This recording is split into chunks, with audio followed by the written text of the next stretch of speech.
Le programme Entre femmes vient pour vous donner la bonne direction pour votre cocon familial, votre travail, vos relations, mais principalement pour votre intérieur. Le but du programme Entre femmes est de vous donner la réponse à votre affliction en vous donnant la bonne direction pour vous donner la vision qui vient d'en haut. On est à l'antenne de Entre femmes.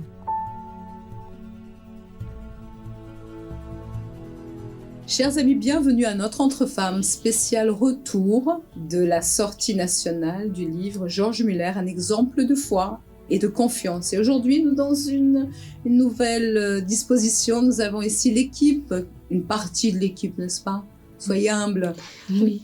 Bonjour. Bonjour. Une partie de l'équipe qui était là et qui a su couvrir l'événement, c'est bien ça, avec aussi... pas seulement Entre femmes, mais aussi avec Monsieur Johan, qui est ici de l'équipe de la Bonjour. Web de Paris. Bonjour à tous. Du centre d'accueil. Et nous étions là dans cette sortie nationale du livre et où il y avait, grâce à Dieu, beaucoup de personnes. Ici, en Île-de-France, on a réuni toute l'Île-de-France à Saint-Denis, puisque c'est l'endroit propice pour pouvoir faire cette divulgation. Notre... divulgation a été comme une galerie photo, une galerie de la vie de Georges Muller pour pénétrer, connaître l'exemple de cet homme qui a vécu de manière très simple. Et même à la fin de ses jours, lorsqu'il avait tout perdu, il avait même perdu ses êtres chers, il n'a jamais rechigné, jamais réclamé que Dieu lui a... Vous allez lire le livre. Mais que Dieu a emporté sa première épouse, la deuxième épouse, sa fille... On ne voit jamais cet homme réclamer de quoi que ce soit, de ses conditions, de sa situation. Et même aux dernières minutes de sa vie, il a décidé même de se séparer de son appartement, aller dans l'un des orphelinats qu'il avait pour vivre dans une chambre toute simple, avec la Bible, la parole de Dieu, avec une plume, un bout de papier pour écrire, et ainsi rester en pleine communion avec Dieu. Et sa vie...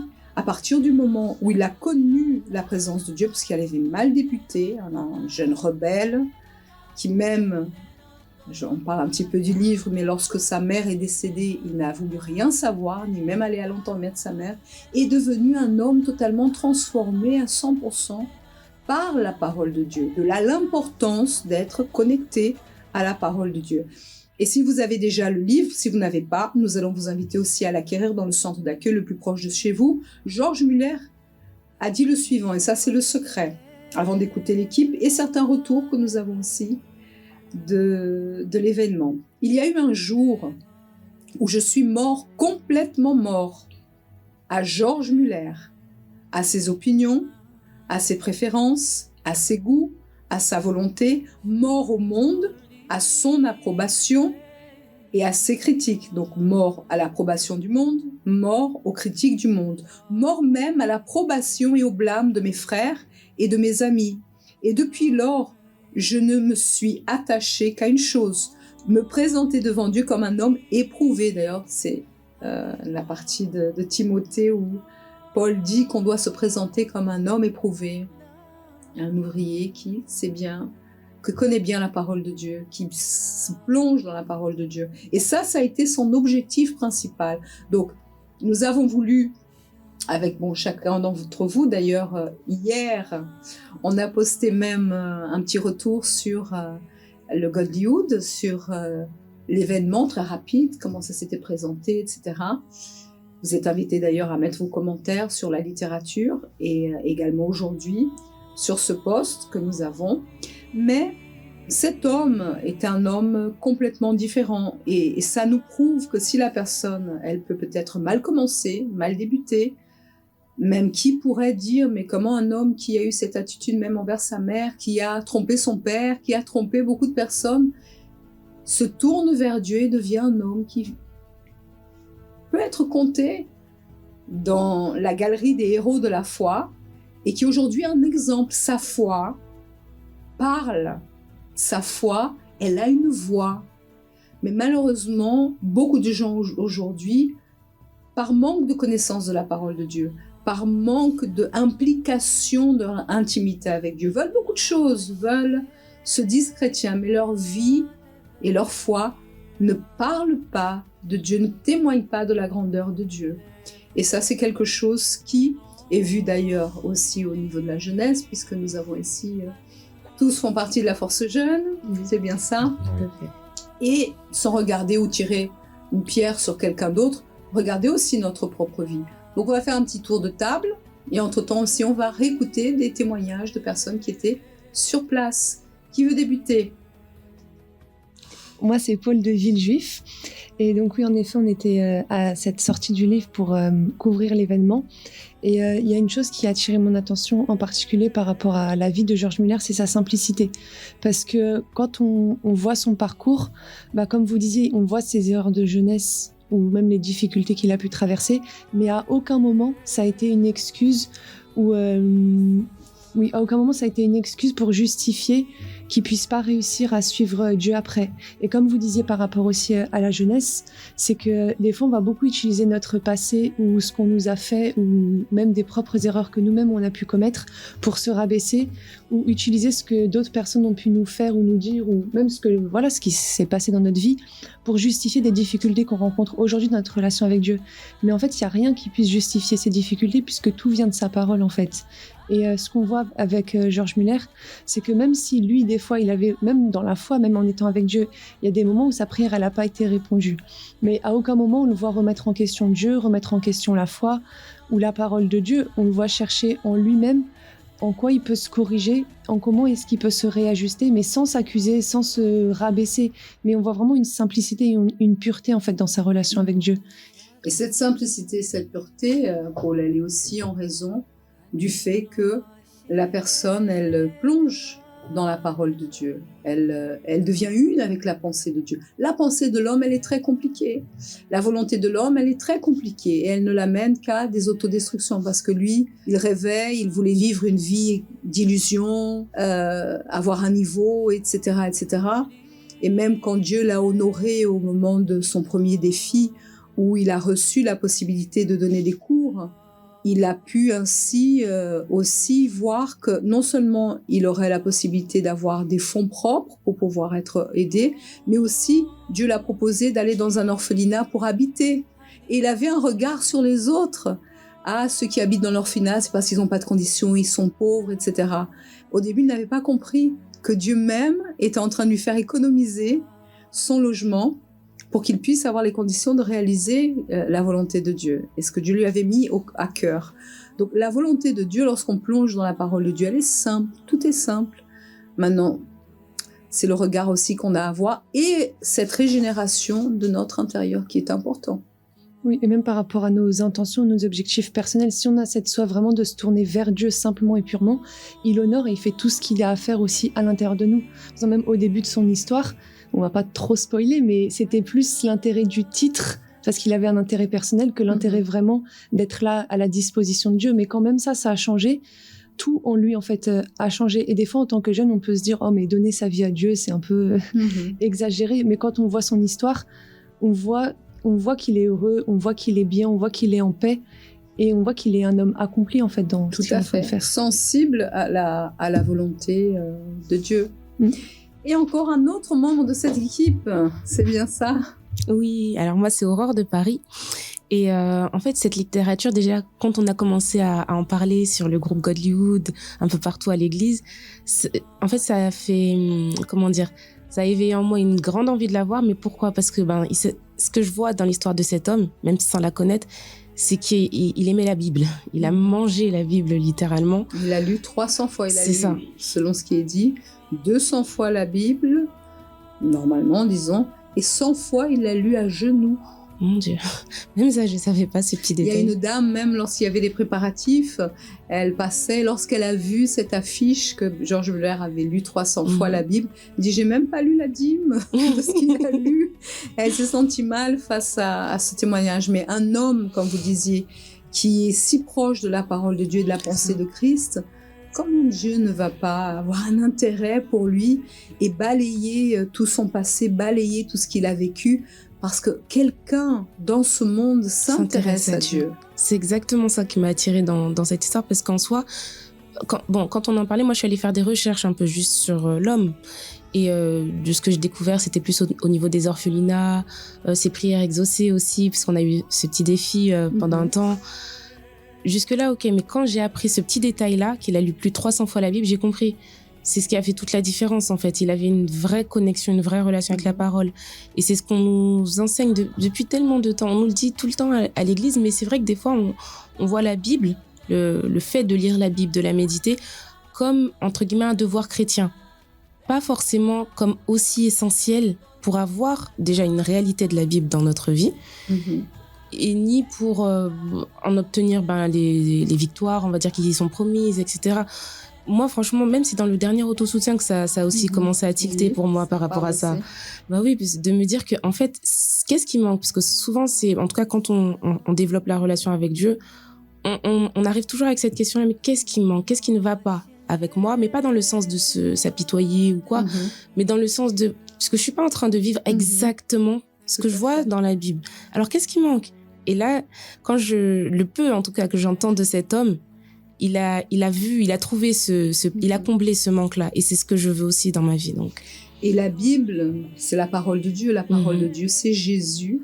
En personne. En personne. Toute la Bible reflète Jésus, que ce soit dans l'Ancien Testament, le Nouveau Testament.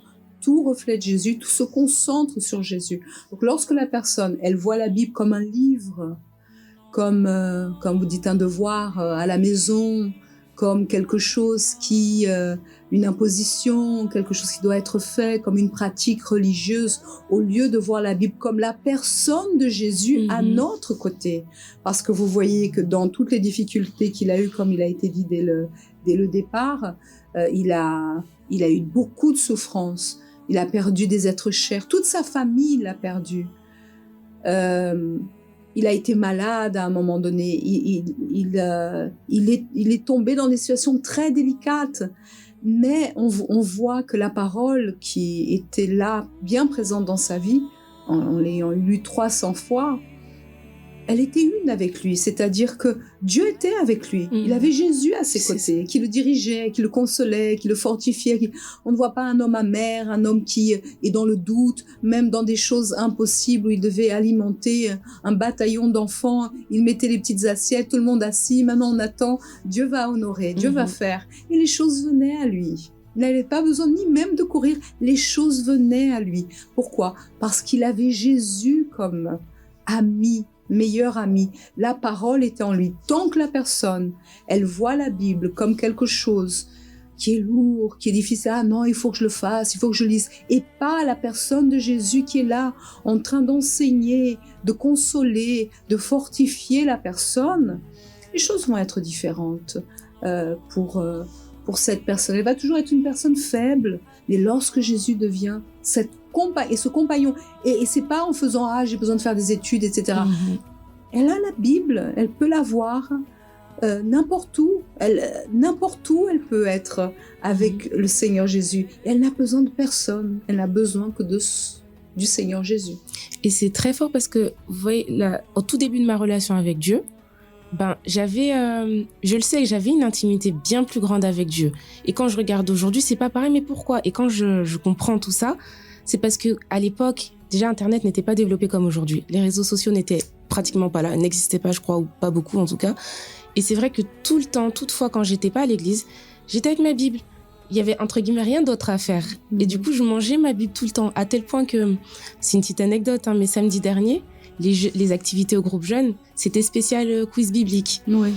Et c'était très drôle et tout, parce que du coup, beaucoup ne savaient pas certaines choses.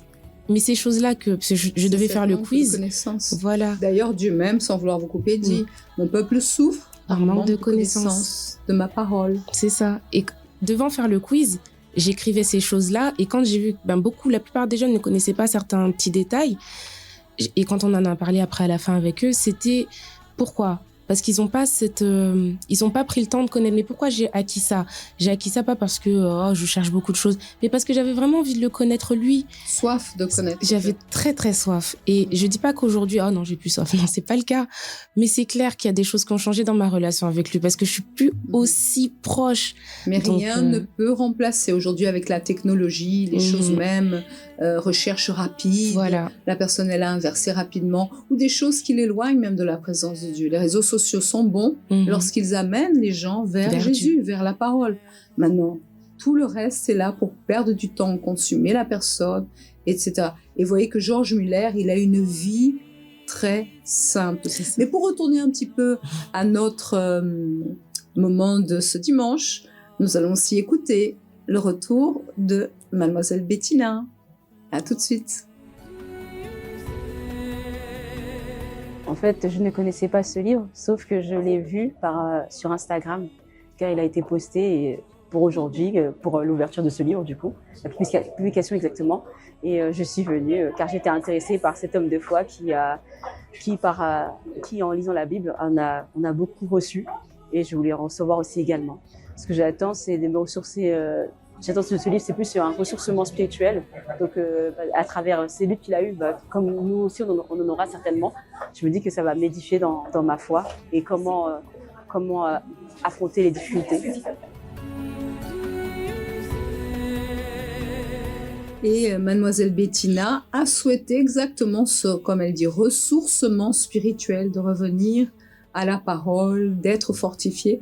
Et nous avons la certitude que Dieu va l'honorer. Et si vous êtes dans cet objectif, parce que c'est pas seulement connaître la vie de George Muller, c'est pas seulement le fait de pouvoir avoir le livre et de connaître son histoire. C'est ce qu'on sait très bien. Sa foi, elle parle jusqu'aujourd'hui. Elle parle à des milliers de personnes qui peut-être même ne connaissaient pas sa vie, mais aujourd'hui, c'est divulgué exactement pour que la personne s'attache à la parole, s'attache à la volonté de Dieu, à la voix de Dieu. Et là, tout est différent. Et c'est ce qu'on souhaite pour tous ceux qui ont acquis le livre et auront une autre vision de la parole, d'être cet ami constant, d'avoir Jésus à ses côtés. Je ne peux pas écouter Jésus comme ça. Je dois avoir une direction. Et c'est pour ça que j'ai même 2 testaments. Et Dieu me donne même 2 testaments pour m'apporter toutes les richesses et tout cet héritage que je peux avoir. Mais si je m'allie à la volonté de Dieu. Et dans le livre, tout de suite dans l'introduction, il est dit le suivant. L'histoire de George Muller illustre la vie d'un homme qui a appris dans la pratique l'enseignement du Seigneur Jésus. Sans moi, vous ne pouvez rien faire. Et là, on retourne un petit peu dans cet autosoutien aussi qu'on a eu, parce que bien des fois, la personne aujourd'hui, elle a une connaissance, elle se dit chrétienne, etc. Sauf qu'elle a sa Bible, elle a sa pratique, elle a ses théories, elle a ses idées. Et c'est comme si Dieu doit être le garçon pour honorer tout. Alors qu'en réalité, réellement, sans Dieu, sans le Seigneur Jésus, comme il est dit ici, on ne peut rien faire. Et ça, c'est au verset de Jean 15:5 que vous pouvez relire. Georges a vu ce que la plupart des gens ne peuvent pas voir. Dieu, sans l'homme, peut tout faire. Mais l'homme, sans Dieu, ne peut même pas respirer. Et nous avons un intervenant spécial aujourd'hui, parce que normalement c'est toujours entre femmes. Mais aujourd'hui on a quelques intervenants. Bonjour à tous, c'est Joanne de Paris. Très bien, vous étiez donc présent. Vous avez aussi, avec Mesdemoiselles, couvert l'événement. Oui, c'est ça, avec le département vidéo du centre d'accueil. Mais vous n'étiez pas là seulement pour couvrir l'événement. Non, Est-ce que cette rencontre et cette sortie du livre vous a parlé aussi, et même par rapport à ce qu'il a été dit ici, dans la pratique, George Muller a su réellement, sa vie a su illustrer cet enseignement. Sans moi, vous ne pouvez rien faire. Exactement. Et justement, pendant que vous étiez en train de parler, c'est un peu ce qu'on a dit au début par rapport à la galerie de sa vie. Parce que voilà, l'événement a eu lieu et c'était très bien fait parce que justement, on voyait des époques de sa vie à l'occasion de la sortie du livre avec les différentes photos qui étaient présentes. Moi aussi, j'avais cette hâte d'acquérir ce livre, de connaître l'histoire de cet homme-là. Parce qu'on a des histoires d'hommes de foi de notre époque, mais on en a aussi qui, à travers le passé qu'on ne connaît pas forcément et qui pourtant sont aussi des exemples. Donc c'était une hâte de pouvoir découvrir son histoire. Et ce qui, moi, m'a interpellé le plus par rapport à sa vie, j'étais en train d'y penser pendant que vous étiez en train de parler, c'est que les épreuves qu'il a eues dans sa vie, et j'ai trouvé ça beau parce que aujourd'hui, comme vous l'avez dit, sa foi, elle parle.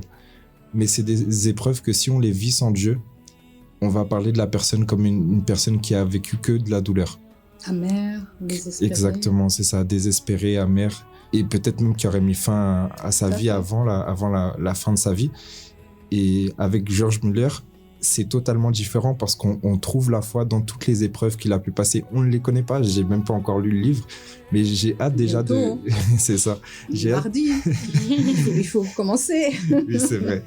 Mais j'ai hâte déjà de comprendre comment il a su réagir par rapport aux épreuves qu'il a dû affronter. Et comme on l'a dit, dans la foi pratique, parce que certes, il a lu la Bible 300 fois, mais on voit aussi qu'il a su mettre en pratique les paroles qu'il a lues.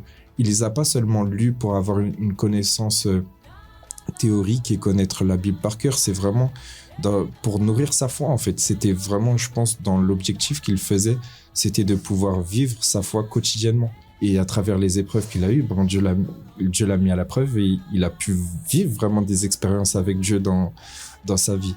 Et vivre un chemin que peu d'hommes peut survivre à ça, et peut affronter ça, et peut aller de l'avant face à toutes ces difficultés. Donc c'est vraiment un exemple de foi, comme on dit, un exemple de foi et de confiance. Et tout démarre, comme on l'a dit au départ, de sa rencontre avec Dieu, qui lui a permis par la suite d'investir totalement.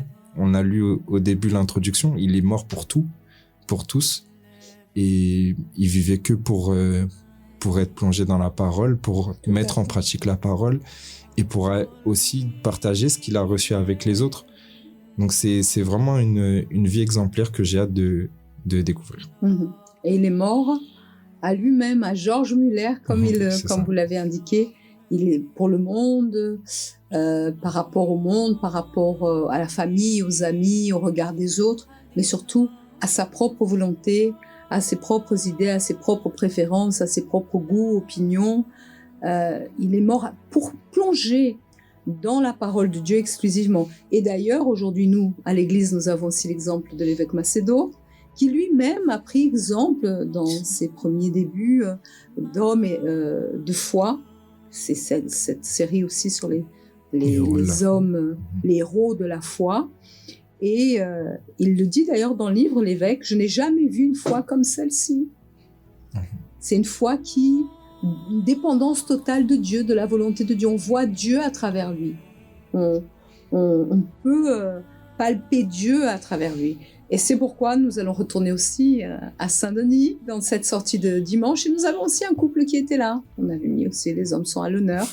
C'est Madame Jennifer, l'ouvrière Jennifer d'Évry-Courcouronnes, et son époux, Monsieur Gérald. Vous le connaissez bien. Ils viennent de temps en temps d'ailleurs à la Connexion Fun. Exactement. C'est ça. Et nous revenons tout de suite après. Écoutez, on a beaucoup entendu parler de ce livre de George Muller, et effectivement, mes attentes, c'est vraiment de voir que je pense que dans chaque situation, en fait, par sa foi, il a réussi à les résoudre. Et je crois que sa vie n'était pas facile, et pourtant, il a quand même gardé la foi, en fait. Et c'est ça qui m'intrigue, en fait, et c'est pour ça que j'ai vraiment envie de lire le livre, pour voir que dans chaque défi, il y avait une solution, en fait. C'est comme si pour chaque défi, il y avait une promesse que Dieu lui avait faite, enfin, que nous avait faite, qu'il nous avait faite d'ailleurs. Et grâce à sa parole, en fait, du coup, il a pu résoudre chaque situation. Et moi, ce qui a attiré mon attention, c'est le petit sous-titre qu'il y a ici, qui est écrit comme ça, un exemple de foi et de confiance. Et ça, c'est quelque chose qui m'a qui a attiré mon attention tout simplement. Et je suis curieux de savoir qu'est-ce qui a fait la force de cet homme pour qu'on en parle aujourd'hui et qu'il est devenu donc un exemple de foi et de confiance. Et comme on se dit toujours la même chose, comme on croit en Dieu qui est capable de réaliser des choses extraordinaires, et quand on sait que à travers la foi, à travers la confiance qu'on a en Dieu, on peut réaliser des grandes choses, c'est inspirant, et je pense que ça peut nous aider aussi à ouvrir notre vision, à avoir des perspectives même nouvelles pour la vie et surtout rester dans la foi unie C'est ça. pour avancer et vaincre, hein, c'est C'est ça. ça. Toujours avoir cette confiance en Dieu et voilà.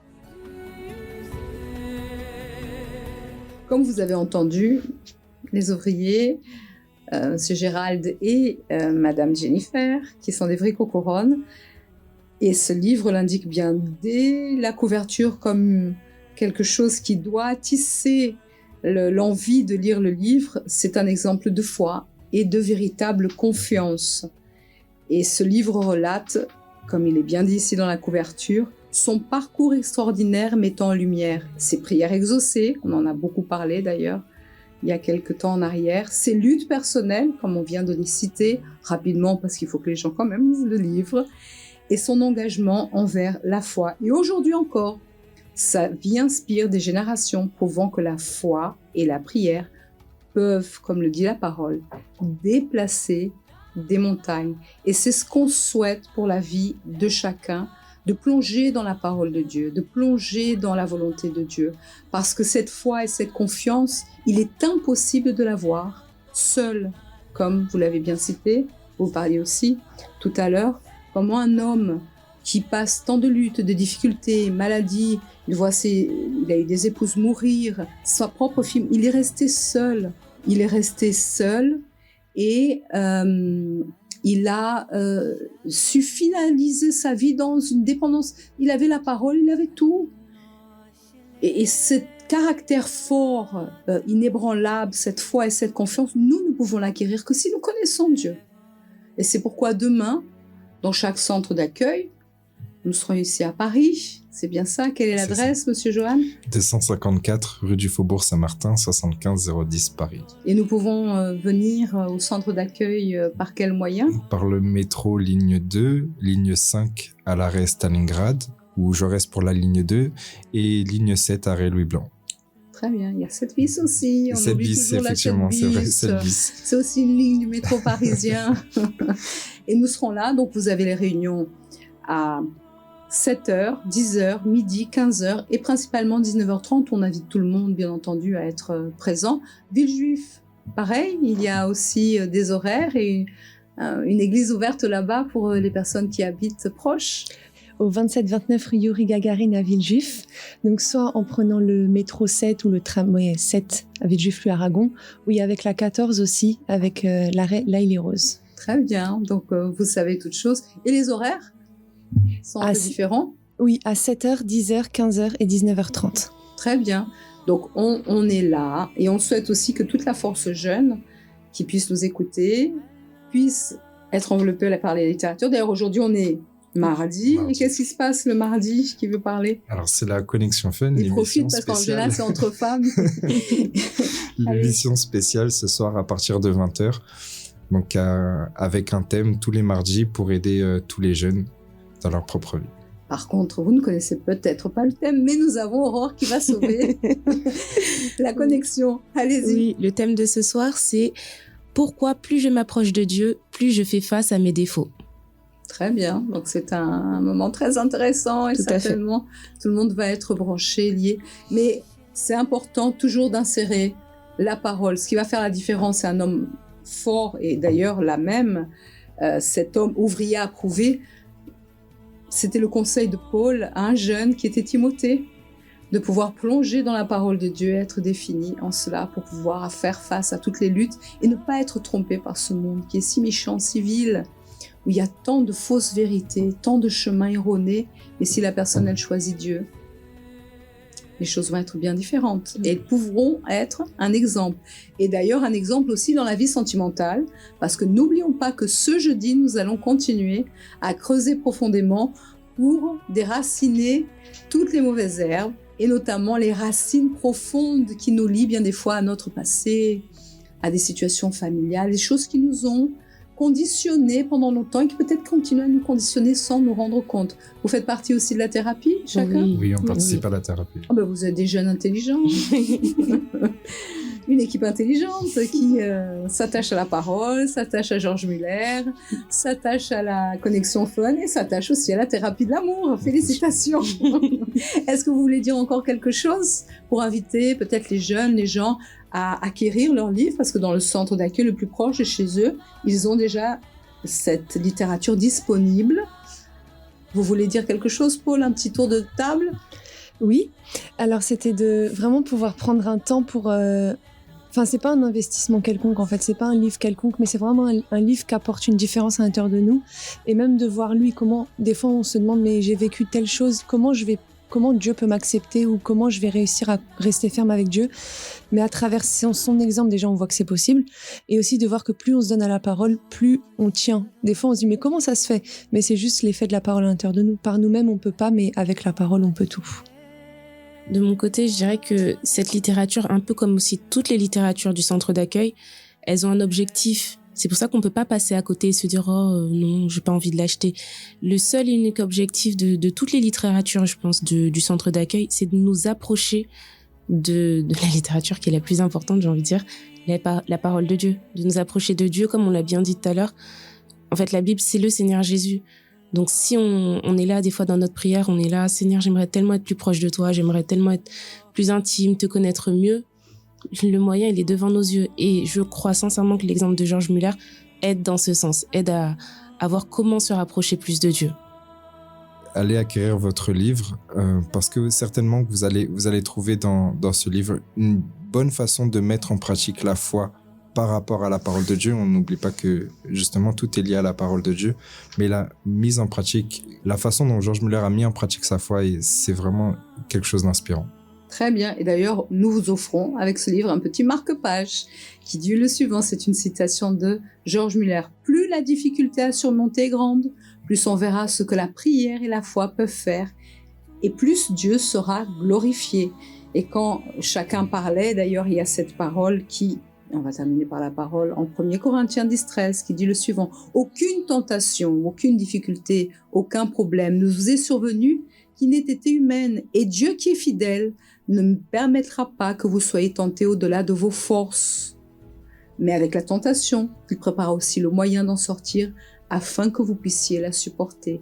Quelle que soit la situation, elle n'est jamais trop grande ou disproportionnelle par rapport à ce que vous pouvez supporter. Si bien entendu, Dieu est votre allié et il va toujours préparer le moyen d'en sortir afin que vous puissiez la supporter et ainsi, comme il est dit ici, glorifier Dieu. Que Dieu vous bénisse à tous. Merci d'avoir participé ici. Merci pour avoir couvert l'événement, toujours disponible, l'équipe de la web. Il y a d'autres participants qui étaient là aussi, mais qui n'ont pas pu être là aujourd'hui, d'autres qui sont en train d'enregistrer là derrière, et qui sont là, mais nous sommes, ce qui doit être visible en tout cas, et qui doit être honoré en fin de compte, c'est le Seigneur Jésus, et c'est ce que nous souhaitons. Que Dieu vous bénisse, une excellente journée, d'ailleurs fériée aujourd'hui, restez en famille, préparez-vous, et n'oubliez pas tout à l'heure d'être branchés sur la connexion Fun. Si vous avez pris l'émission en cours, 23h, à nouveau nous sommes là pour ce rendez-vous entre femmes avec quelques participations masculines aujourd'hui. Que Dieu vous bénisse, à la semaine prochaine. Au revoir. Au revoir.